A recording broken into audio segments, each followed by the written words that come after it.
2 of his Dread of Knights in play. Right, and that's really rough for Thomas Enevoldsen. Yeah, Caleb Durward just Caleb Durward is leading a blessed life here in this top 8, drawing 3 out of 4 Force of Wills, Jace every game, 2 Dread of Knights here. Really putting whatever the hurt he on needs Thomas in the Enevoldsen. matchup. Well, hey, that's one reason to play all 1s and 2s. Yeah. So Caleb Durward, 2 Dread of Knights in play, and if you're unfamiliar, 1 black mana enchantment, all white creatures get -1/-1. Really smart. 2 Dread of Knights, a Ratchet Bomb. Appears he has a Damnation in hand. Can't see him losing this game. Yeah, Caleb Durward at 12. It's a pretty healthy life total. Yep, all white creatures getting -1/-1. Dread of Knight, easily the best card in this matchup for Caleb. Yeah. The second one, completely backbreaking. Exactly. Now, Thomas Enevoldsen, his creatures that live through 2 Dread of Knights, well, exactly 8. 4 Sarah Avenger and 4 Phyrexian Revoker. That's it. Right. Now, he does have 1 Oblivion Ring, so he can theoretically deal with 1 He has Dread a of Knight. Sword of Fire and Ice, so that can go on the Okay. Sarah Avenger. Problem is this parasitic. It's not parasitic. The Strix of some sort. The Strix has Death Touch, and we'll probably trade there. Right, the Pro Blue, though, will let it attack past. Yep. So Ratchet Bomb ticking its way up to 3, so he'll get 1 turn to try to attack that. Dredging Dark Blast on top of that. Dark Blast with 2 Blanket of Knights. Another 1 of in his deck. Caleb, the 1 of Dark Blast to join the 2 of Blanket of Night. really getting Thomas Enevoldsen here. Needling him here. And we'll see if Thomas Enevoldsen can even do another point of damage. I don't think he's going to be able to. No. Ratchet Bomb will deal with the sword. Dark Blast will deal with the Avenger. And Dark Blast will then be able to kill every other creature Enevoldsen plays. So not looking good for the Danish pro here. Yeah, it looks like we're going to Caleb Durward and his blue-black Tezzeret looking to head toward the finals, where he's going to take on Joey Andrews' Rug Delver. Yep. Not certain yet, though. Caleb Durward still can mess this game up. Thomas Enevoldsen can punish him for some misplays, but it's looking really unlikely. Batterskull also could possibly deal some damage. And yeah, Caleb Durward's hand, as you can see there, it's pretty stacked. He has a Tezzeret, he has a Damnation, Dark Blast. He has it all this game. Yeah, so he's leaving the Ratchet Bomb on 2.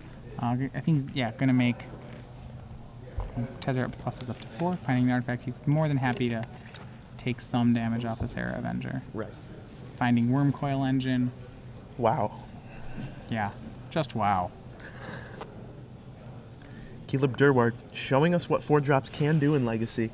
Right. And Thomas Enevoldsen ticks his Aether Vial up. Alright. So, trying to see what plays he may still have in here. Sword of Fire and Ice equips to Sarah Avenger. That'll give it 1 turn to swing through the, one turn through the Strix. As the Strix is blue. That is, unless Caleb wants to crack Ratchet Bomb, which he's going to do. He's going to go ahead and bin his own Strix, his own Talisman, and his Ratchet Bomb to get rid of Sarah Avenger, which is really Thomas Enevoldsen's last creature. Exactly. Now, he does have an Oblivion Ring in his hand, it looks like. If I'm reading that right. Maybe not. I think it's Thalia. False Alarm. That's a Thalia. So Tez will just tick up, try and find some artifacts to animate. Tezzeret, 5 cards. Looks like it's finding another Baleful Strix. Yeah, and Baleful Strix, it doesn't look like much, but when you ask people about this deck, they'll say Baleful Strix is the reason this deck works. It ties it all together. It pitches to Force of Will. It cantrips and trades. It can be found by the Tezzeret. It can become a 5/5. It just does everything, not everything well, but it does everything all right. Yeah. It serves its purpose. So Talisman to play for Caleb. He'll go ahead and pass the turn. So Thomas, post-board, I'm not sure if he has a live draw that he's going toward here. Yeah, I'm not so sure. It would probably start with a Pithing Needle on Tezzeret, and then maybe follow up with something like an Oblivion Ring on Dread of Night. Yeah, we need, so Oblivion Ring down, gets that one down the battlefield. Caleb has both Wormcoil and Karn in his hand. Wow. With five mana available. I'm really surprised to see Karn still in his deck here. A 7-drop versus a Rishadan Port Wasteland deck, and Thalia. Seems a little ambitious. Seems like it's a card which, if you can cast, you probably have already accomplished. Here. Exactly. So Oblivion Ring takes one of the Blanket of Knights. But there's still another Dread of Knights, but there's another one he's going to have to get rid of, and even now if he does it, I don't know if it matters. Now, Cataclysm, normally pretty good against a control deck, not good against Planeswalkers. Right, Cataclysm is another one of those cards that lists creature types. No, Cataclysm is, you choose one of each type. It is good against Planeswalkers, right? You choose one type of each permanent and then sacrifice the rest. So you will, I believe you will still sacrifice all Planeswalkers with Cataclysm. I'll confirm on that. Let me read it here. Oh, no, you are right.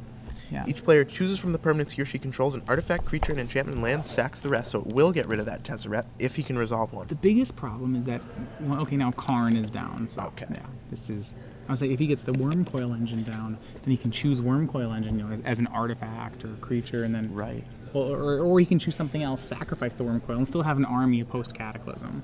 Yep. So we have a Karn down from Caleb Durward. That really should be a nail in a coffin for Thomas Enevoldsen. I'm not sure, he has no way in his deck. He has maybe if he draws a Revoker, he can deal with the Karn. That's really going to be nothing about the Tezzeret, though, that's in play.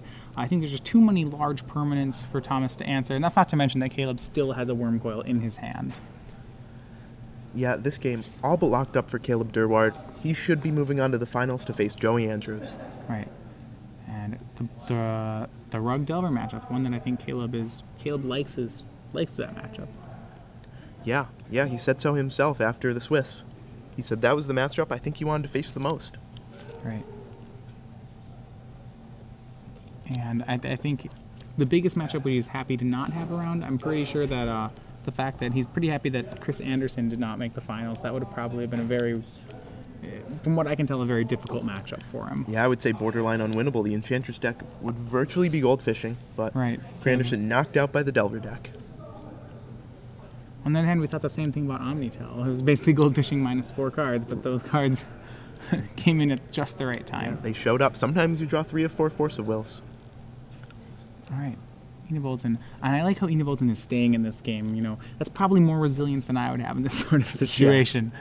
Facing down 2 Dread of Night, facing down Karn, facing down Tezzeret with a white weenie deck. And he also knows that there's a Wormcoil Engine in Caleb's hand. Right. He's going to equip Sword of Fire and Ice onto Serra Avenger. So that's going to make Serra Avenger a 3/3. So he can attack. He's going to attack and attempt to kill the Karn, and that'll work. Karn's gone. So one threat down. You know, 2 more to go. Well, 2 more and 2 Dread of Knights to go. Right. No big deal. No big deal. This is easy. Caleb Durward, important to note, can't double Dark Blast that. It would require triple. And that would require Caleb to draw it 3 times in 1 turn, which I don't think is going to happen. Yeah, Thomas lays down a 3rd Ether Vial. And Tezzeret is going to start animating things. He's going to animate the Sword of Fire and Ice so it falls off of the Serra Avenger. Wow, heads up play by Caleb Durward. I don't think many people know that Tezzeret can target the opponents. Damnation. Wow. Very, very good play. Yep, Tezzeret can turn anything into a 5/5, and creatures may not. One part of the rulebook is that creatures may not be allowed to be equipped to creatures. No, it seldomly comes up. So, yep, animating an artifact that is equipped to a creature is one way to make it fall off. Yeah. The last time that came up was probably Mirrodin block constructed with March of the Machines. Yeah, there you go. Jace comes down. Enevoldsen extends the hand, realizes he can't defeat the Jace. Caleb Durward, 2-0, defeats Thomas Enevoldsen, and moves on to the finals. Yep, so a nice showing by the Dane, but the white weenie deck, who knew? Hard matchup against blue-black control. Yeah. As it always has been. As it always will be. It's tough. It's kind of like playing mono green against a combo deck. You're facing an uphill battle.